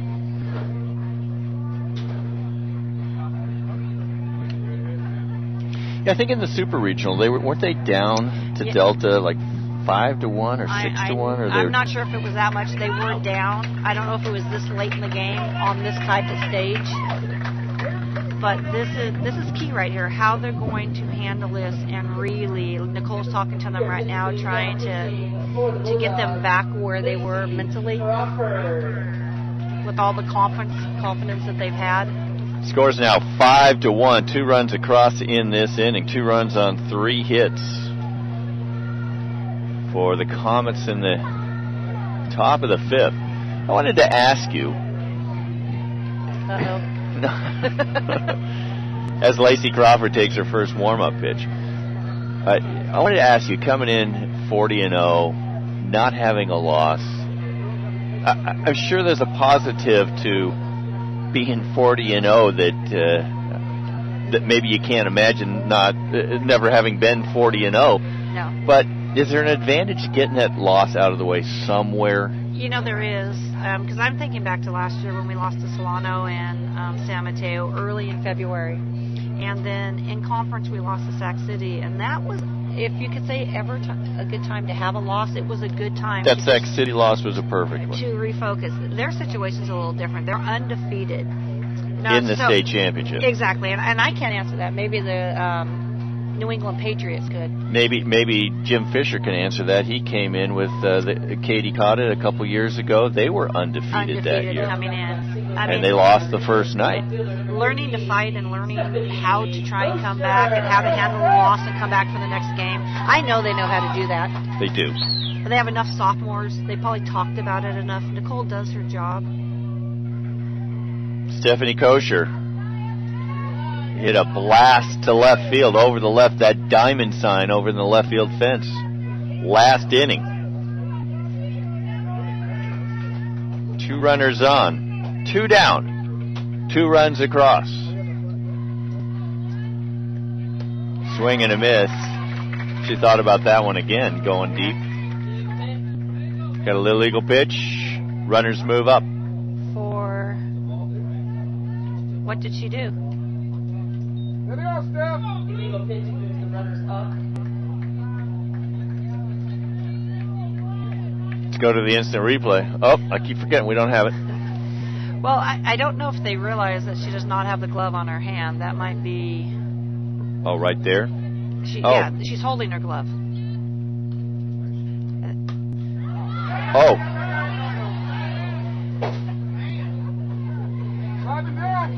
Wait a second. So she's got a left-handed glove. Yes. Yes. A lot like Jim Abbott. There you go. So she's holding her glove as soon as she pitches the ball. Outstanding, yeah. So I'm not sure if... I don't know. That one hit sharply to Kayleen Smith. Up with it and over to Melina Rodriguez. But the Comets, if you want to call them insurance runs, we can do that. They pick up 2 in the 5th on 3 hits. And there was 1 Bulldog error and a couple runners left for Palomar. We head to the home half of the 5th with College of San Mateo trailing Palomar 5-1. Let's see what this 41-0 team is made of now. They have plenty of time. They have 3 innings. They have 6 outs. They have plenty of time. It's just if mentally they are ready to make the comeback. If they can really try and do something to at least put 1 more run. Cut the deficit in half this next inning. It's 1 run at a time. Get the first runner on base. All of those things are critical. Let me see if I can get you some information on what pitcher Summer Evans has done so far. She has struck out 1. She has given up 4 hits.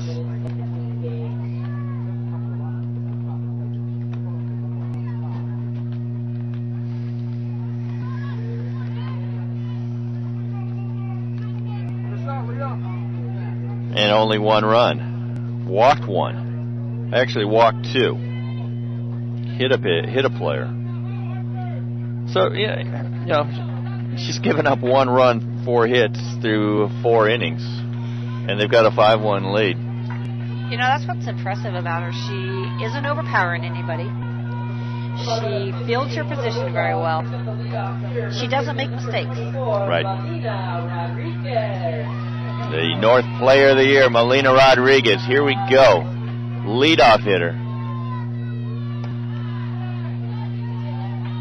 The greatest offensive team in the state this year, with the top of the order at the plate. I think what would help San Mateo right now if their fans got a little loud. Right, they're down in the mouth right now, that's for sure. Callie Pugh, who's having a great game at short. She got a great read on that. Great anticipation.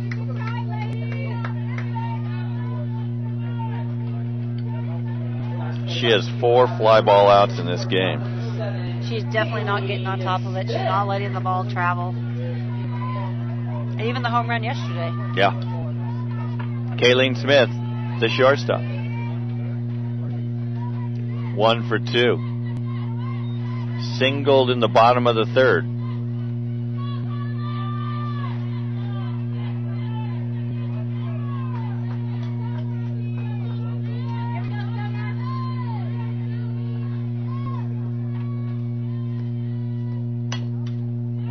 This one to Pugh, up with it, in time, over to Christina Carbajal. Was that 3 pitches, 2 outs? 3 pitches, 2 outs.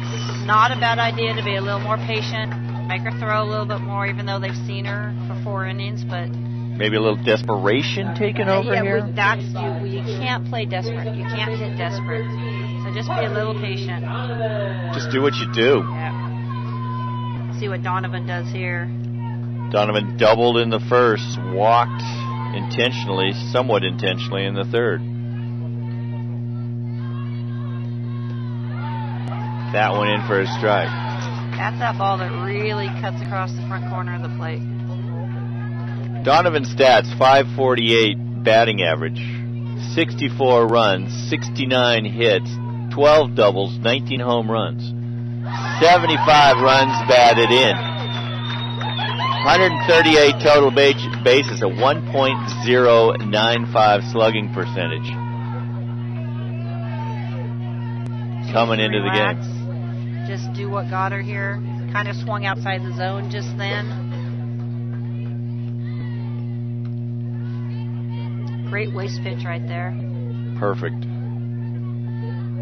1-2 count now to Donovan. 2 down. Palomar on top, 5-1.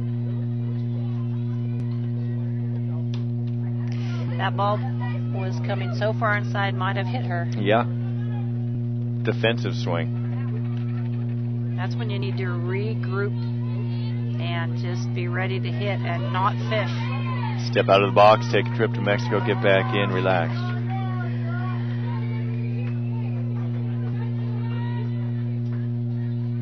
Open stance again. That's a nice swing right there.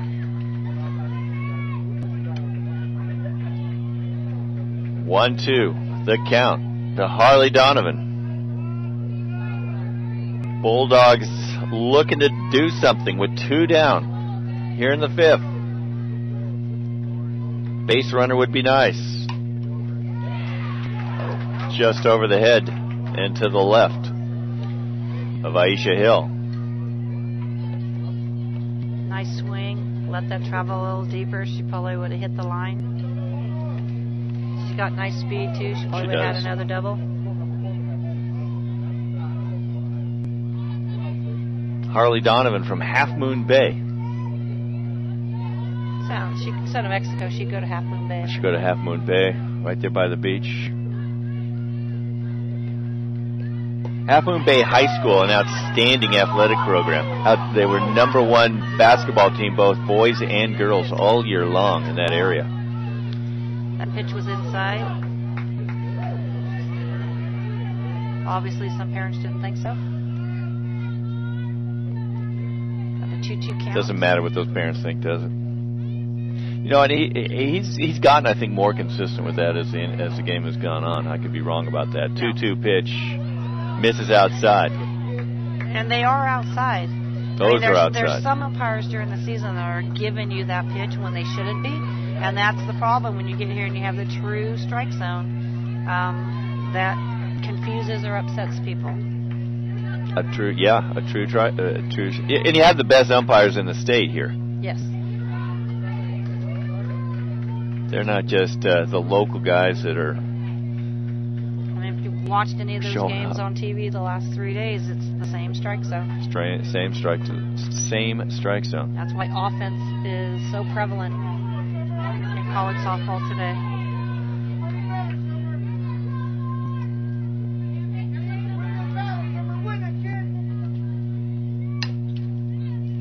She rolled over that one. Just a full count. Got a good battle up there. She's seen, what do you think, 10 pitches at least? I think so, yeah. At least 5. Well, yes, Matt, because it's a full count. Math is one of my skills. Did you go to Sierra College? No, I did not. I went to Humboldt.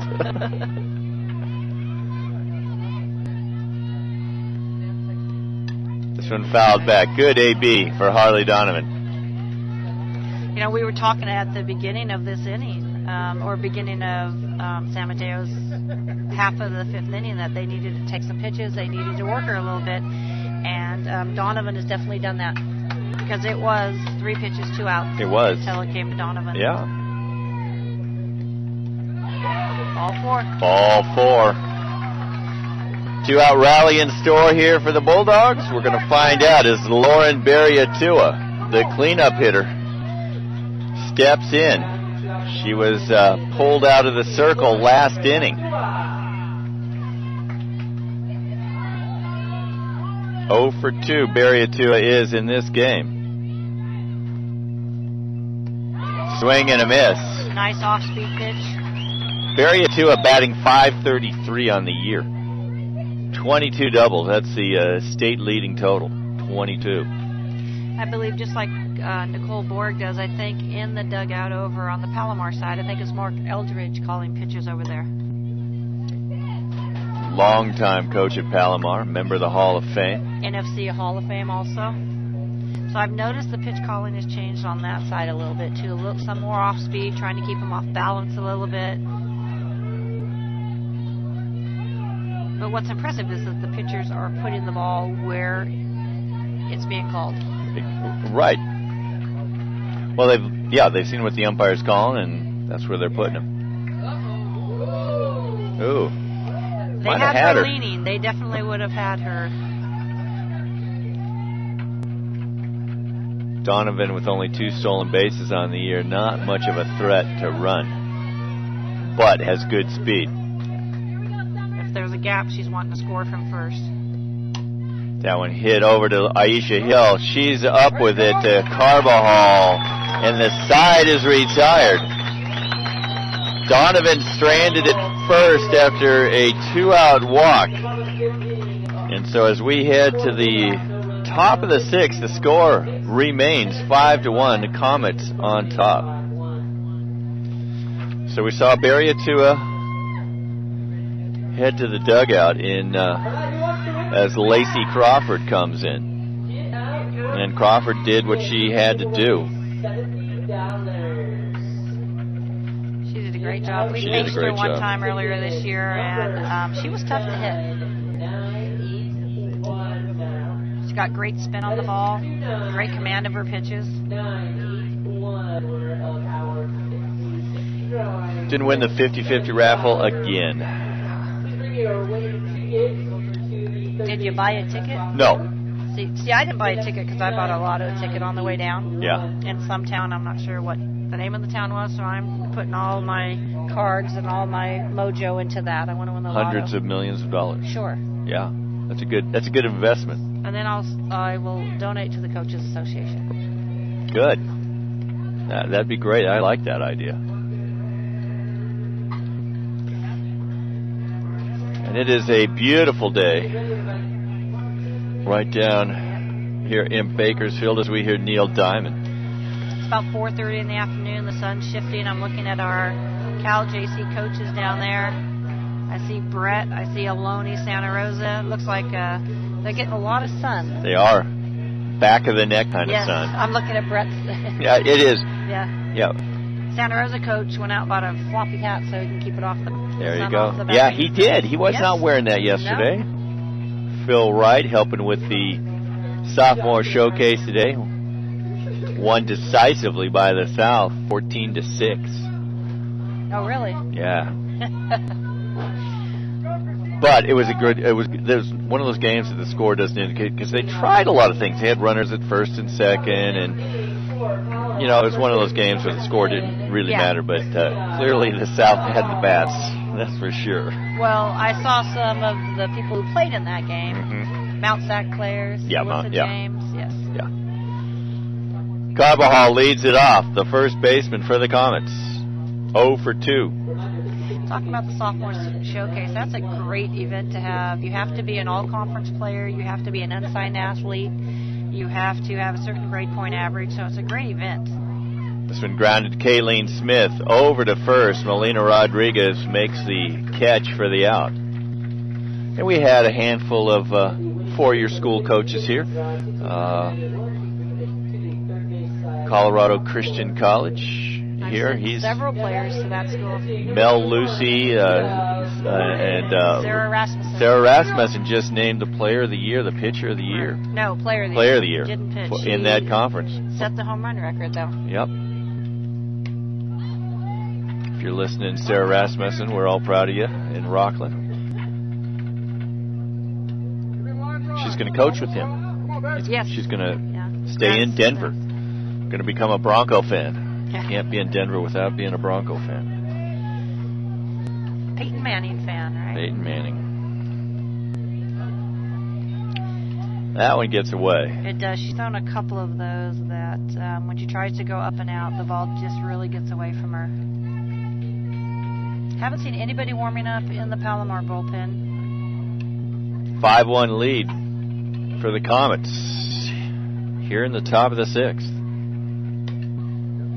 That one fouled to a motorhome. We have some motorhomes parked over there. Aloni College, Donna Redmond's motorhome. I saw that was Donna's. Golden saw her over there playing in the front seat of the motorhome. Aloni had a few players getting awards today. That's good to see.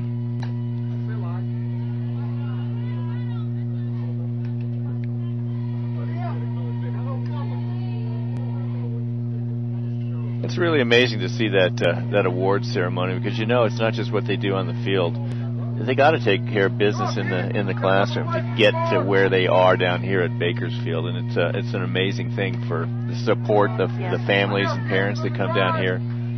and to get signed. I mean, it really, you know, we have the motto that it doesn't matter what you do in the cleats if you don't take care of your job in the seats. So the classroom matters. You're a student athlete, and there was a lot of student athletes being honored today for the right reasons.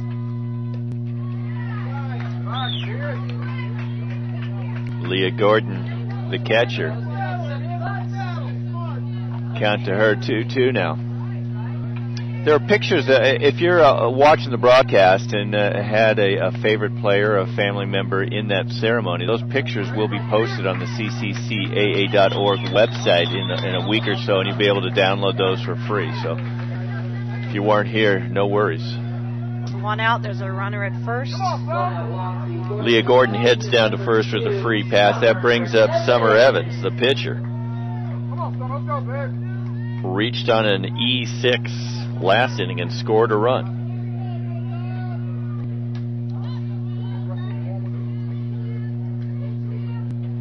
Fouled into the net.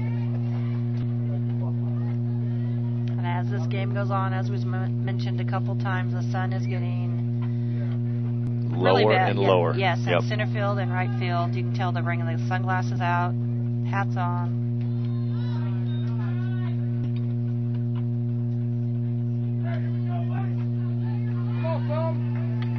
So one down, one on. Leah Gordon at first. 1-1 count.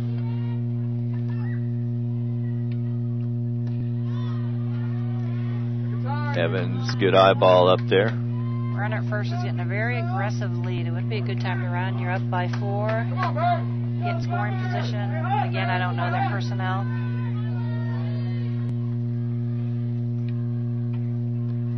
That one hit to center field. Wilkerson back, circles underneath, makes the grab. 2 down now. That brings up the leadoff hitter, K.K. Fronda, the speedy one, the center fielder. Singled last inning. And then got caught in that rundown between second and third. Being aggressive. Being aggressive.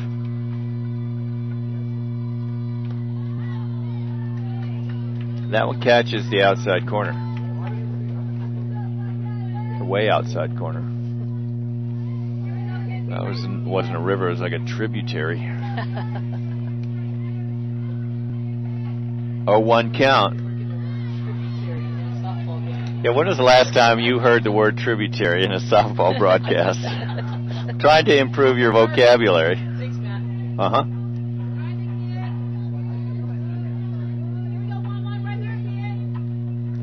First base is playing back behind the bag. To Kayleen Smith, all the way over to first. Melina Rodriguez to retire the side. Well, San Mateo's down to their last 6 outs. The key is getting on base early. Let's see, they're bringing up the 5, 6, 7 hitters: Akai, Peterson, Riley Wells. Last night, how did Akai do? What is her? Akai was 0 for 3. And let me look at the score sheet. That's a good question. As we watch Summer Evans take her warm-up tosses. I'm glad you're here because I was going to read your phone number to everyone.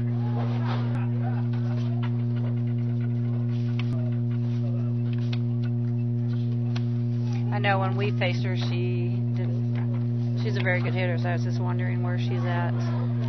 Akai grounded to short, flew to left, flew to right. So sacrifice fly, scored a run. Yeah, so she was at least on it her last 2 at-bats, and this game so far, I know she's 0 for 2.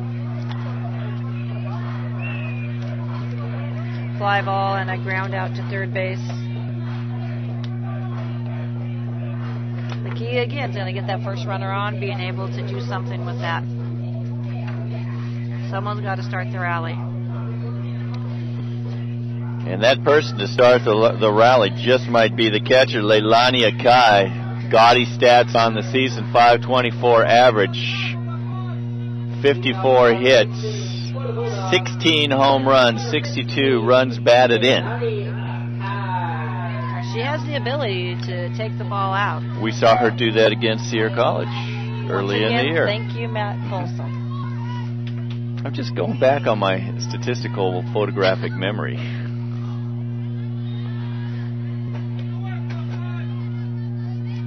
That was a great three-way series between the top three teams in the state at that time, Mount San Antonio, College of San Mateo, and Sierra.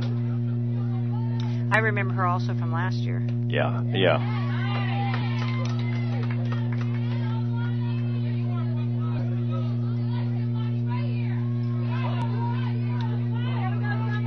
Got a 1-1 count.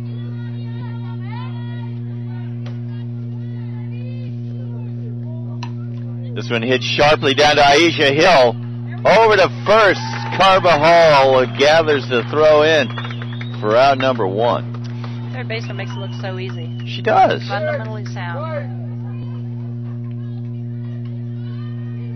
She had 5 putouts in last night's game against CRC. Some of those were some amazing putouts. They were. She reads the ball off the bat very well. The thing that impressed me that I remember most was a little pop fly down the third baseline. This one hit over to Huddleston, over to first for the out.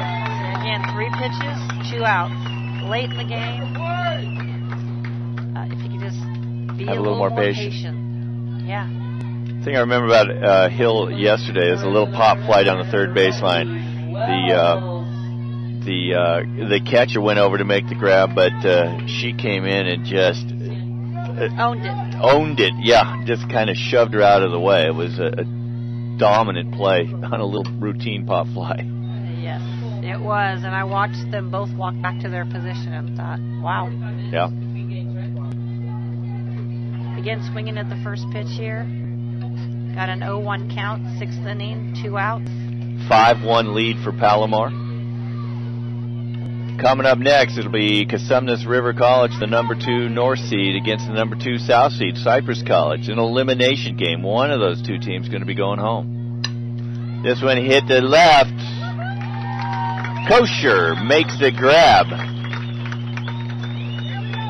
And it's a 3-up, 3-down inning in the 6th for the Bulldogs. Not what they needed.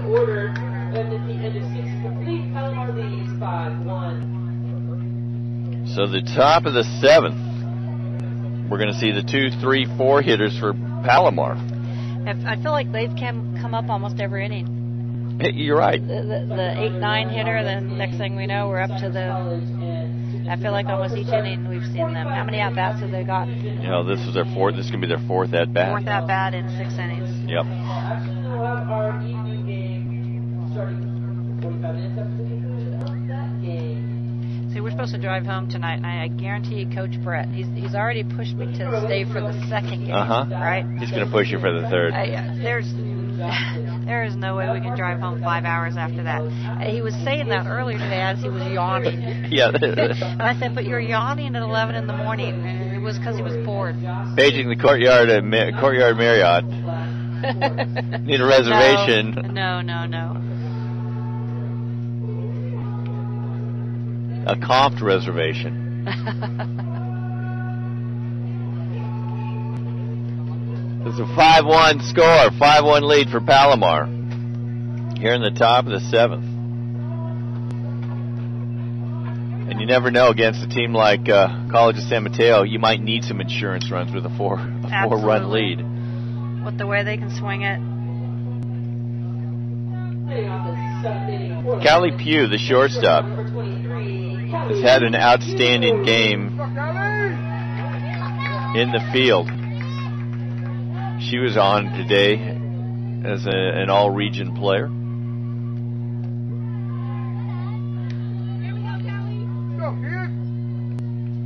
That She's one made low. some amazing plays. She has. She has. She's been fun to watch. Solid. We've seen some good defense today from both sides. Over to Peterson, to Rodriguez for out number 1. Yeah, what's been interesting is the routine has been the routine. The routine plays are being made. And that doesn't always happen. You're absolutely right.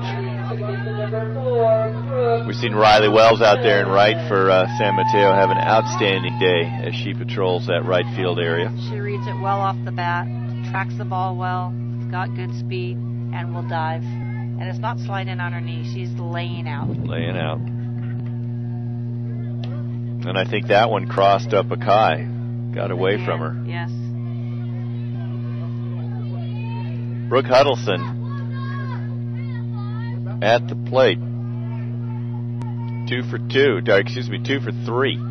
This one's a short right, and what the person we just talked about, Riley Wells. Another diving catch. Making another diving catch. And see, she does it with confidence. She sees it off the bat. She's going hard for it. She's not thinking twice, should I dive, should I not dive? She's doing it with confidence. She's made up her mind. She's got the whole crowd clapping for her right now. Aisha Hill, the cleanup hitter, third baseman, steps in. RBI single in the 5th. One of those rare foul balls to the right side of the field here at Dean and Ada Gay Sports Complex.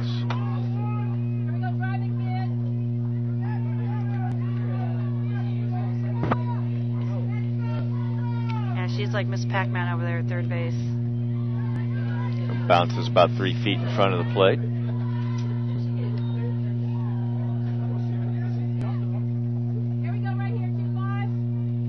So San Mateo would like nothing better than to have a 3-up, 3-down inning for the Comets and get to business in the bottom of the 7th at the plate.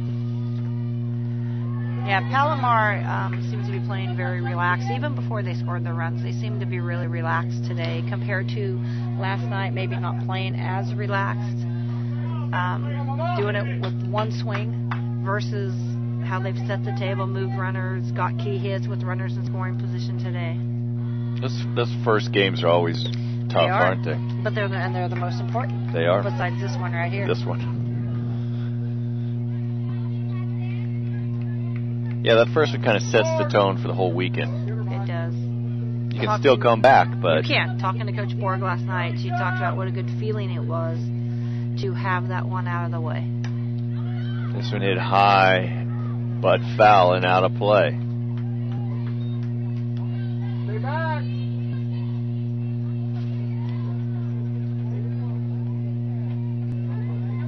And that was San Mateo's first win down at the championships. That was pretty amazing statistic there.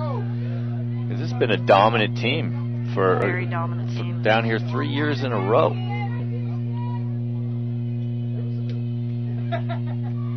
This one, that's what's tough. Kayleen Smith up with it, and the side is retired. A 3-up, 3-down inning. It's tough to get here, but to get here 3 years in a row. Yeah. It's amazing. It's impressive. It is. Just so much has to go right. And I mean, with San Mateo right now, it proves that you don't have to have a roster of 20 or 25. You can have 13 quality athletes 15. that buy into what you're doing, and it can still get done that way. They're down to their last 3 outs, hoping to generate something. And we're getting the 8-9-1 batters. You know what? That's what is that where the run was scored the first time. Yep. Actually, that was the 9-1 too. Yeah, you're right. Bottom of the order.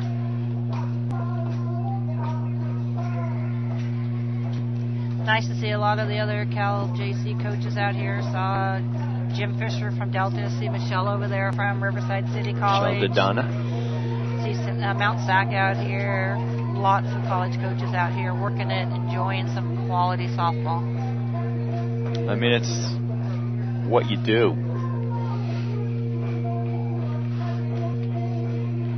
I go home from a stressful softball game, and the first thing I do is turn softball on I know, TV. you do. But it's because I just get to watch it instead of having to live it and think it. There's a big difference There in is. that. It's like when the Broncos don't make the Super Bowl. I can just watch the game.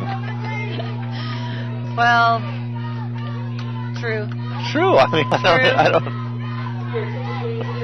I'm pulling for the Broncos this year. Okay. We've got a pinch hitter to start things off. Casey Edwards. In for Rubio. Edwards 316 on the year. Swings at the first pitch inside. Come on, go D! Let's go D! Down to their final 3 outs, College of San Mateo. But a 4-run lead. This one's might get by. Great play by Brooke Huddleston. She just whipped that thing sidearm over to Carbajal for the out without a second to spare. Yeah, that's a tough one because you got to shift your weight so quickly, but yet not panic. Summer Evans has done a great job of just moving the ball around, keeping them off balance. They're not really, besides the double, they're not hitting the ball hard. That lets you know that your pitcher has good spin and is moving the ball, doing what she needs to do. You're right. You're talking about the double by Brittany Wilkerson, yes, who steps in. That was really the only hard-hit ball all game. Even yesterday, last night.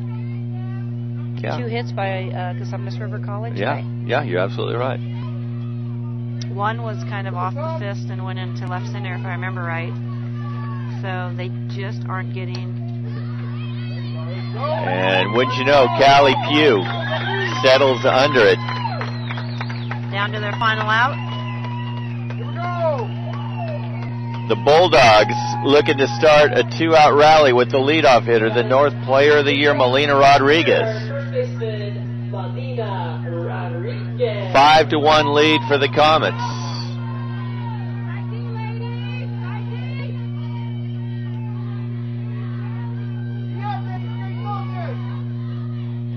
That went in for a strike. And that was a great job on her part. That was an off-speed pitch, not the pitch she wanted. She didn't swing at it, showing some patience, even though it was a called strike. Love that. And you have to wonder if Eldridge was behind that. Off the glove of Aisha Hill into foul territory. Yeah, that ball buckled to her knees, kind of fell to her knees and went right over the top of her glove. That was, talk about a hard hit. Wilkerson, or excuse me, Melina Rodriguez joins Wilkerson with the 2 hardest hits of the game. So infield single for Rodriguez. 1 hit at a time for the Bulldogs. Shortstop Kayleen Smith steps in. Again, she needs to be patient. Swinging at the first pitch probably wouldn't be the best thing to do in this situation. You just don't want to be desperate Right. desperate in a situation like this. And I kind of think that was happening in the 3rd, 4th, 5th. As soon as they got behind, there was a little of that. Now these 2 hitters have done a great job. That was a little off speed again. Didn't swing. Not her pitch. San Mateo fans coming alive. Catches the inside corner for a strike.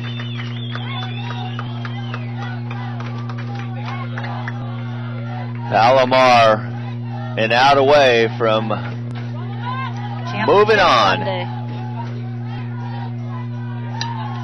And there's a hit to left for Kayleen Smith.